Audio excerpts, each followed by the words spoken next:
their bodies to be enslaved. I think it's very clear that there's people who can't afford to eat anymore, and inflation's out of control, and the standard of living is declining, and crime is off the charts, and they just try very hard to pretend that's not true with their various mechanisms of control. And powerful people have always wanted to exert control.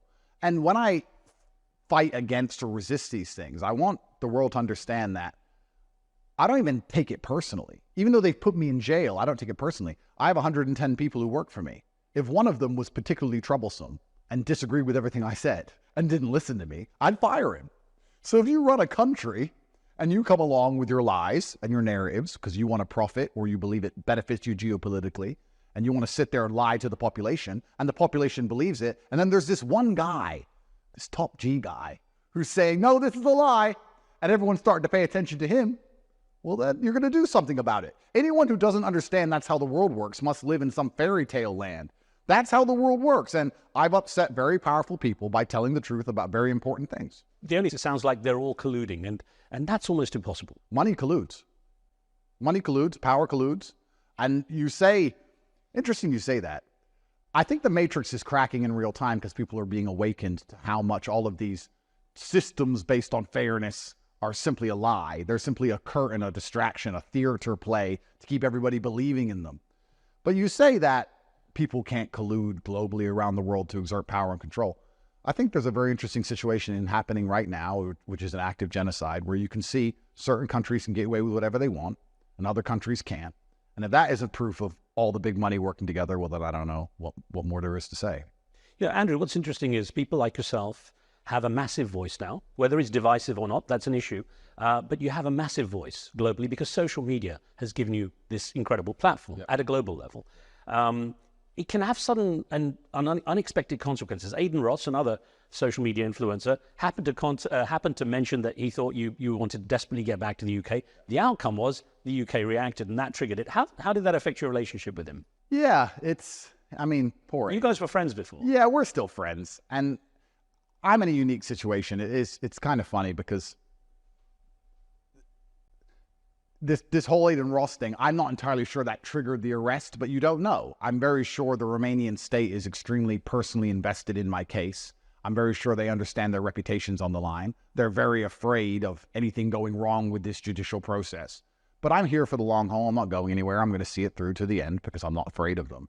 So, yeah, the social media is social media, and there's a whole lot of crazy things that happen from it, but also there's a lot of good that happens from social media. I don't think people would understand a lot of the realities in the world today without social media. The veil has been lifted on a whole bunch of narratives that we've been forced to support for a very long time because of social media, which is why now governments in the West are panicking and passing laws trying to censor and stop social media. Free countries, democracy, free speech. Oh, no, not when you say what we don't like. So now they're coming along and trying to stop it all. And I have to say that Rumble, which is the platform I'm on, and also X, owned by Elon Musk, both of these platforms have been monumentally important for the freedom of humanity, because I think we're entering an oncoming decade or an oncoming generation of slavery. You were blocked, actually, on pretty much everything, and then Elon Musk changed his mind and gave you that option. I mean, do you owe him a debt of gratitude? Certainly. I actually certainly do, because although I think the narrative against me, most people would have ignored it and not believed it anyway, because it's the boy who cried wolf and they've done it too many times. The fact I've been able to show the other side of the story has been extremely important. And also, I've only been showing 5% of my side of the story. And this is where you go back to my original point, sir. When we talk about the reputations of entire nations, I mean, people say Romania, like, oh, it's only Romania. Romania is a rich European nation. It's an EU member state. Are they going to allow their entire judicial system to be seen as corrupt and incompetent by letting me walk after destroying my life for years? Or are they going to sit and say, we have to save face here? I don't know. Nobody knows. But the fact is, I've only said 5% of what I know about how garbage the case against me is on social media, because I'm waiting for the conclusion of this. And heaven forbid I go to jail, at least then everybody will know the absolute truth about the setup they purported upon me, because I upset the people in power. And that's how the world works. Another social media influencer, Russell Brand, was one also now faces charges and allegations against him. And you said you know things about him that people shouldn't, or that other people don't. What in particular? Well, if I said that, then I'm not going to say them here. But I will say for sure that it's extremely coincidental when he started to talk the truth about the vaccine and how pharmaceutical companies operate. that he then got hit with these charges. It's very interesting. I mean, anyone at home who believes these charges when they come out against somebody, let me explain how simple it is.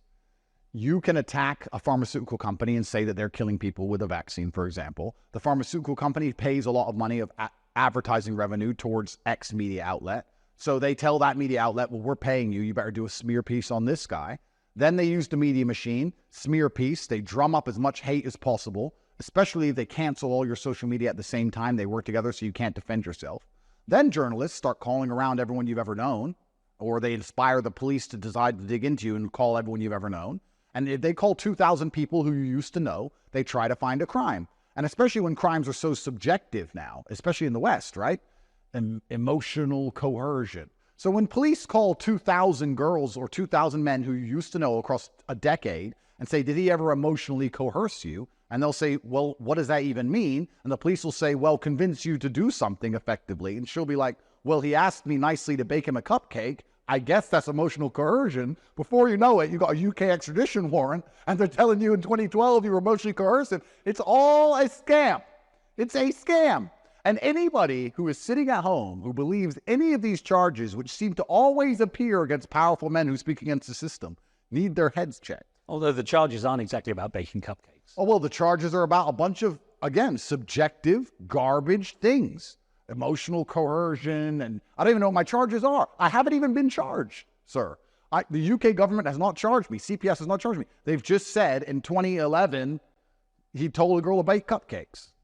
Regarding Russell Brand, one of the things is that for a long time, you said for a long time, Russell Brand was the establishment of the Matrix himself. Well, he was part of the mainstream news. Yeah, of course. So, well, why would they go against him then? Well, because he stopped being for the mainstream news. He worked for them, and he was all over TV, and he was dancing with all these girls, and he had all these girls around him, and they seemed to very much enjoy his company. And he was famous, and he was on Channel 4, and he was doing Big Brother, and he did all these amazing things. And then he stopped working for the MSM.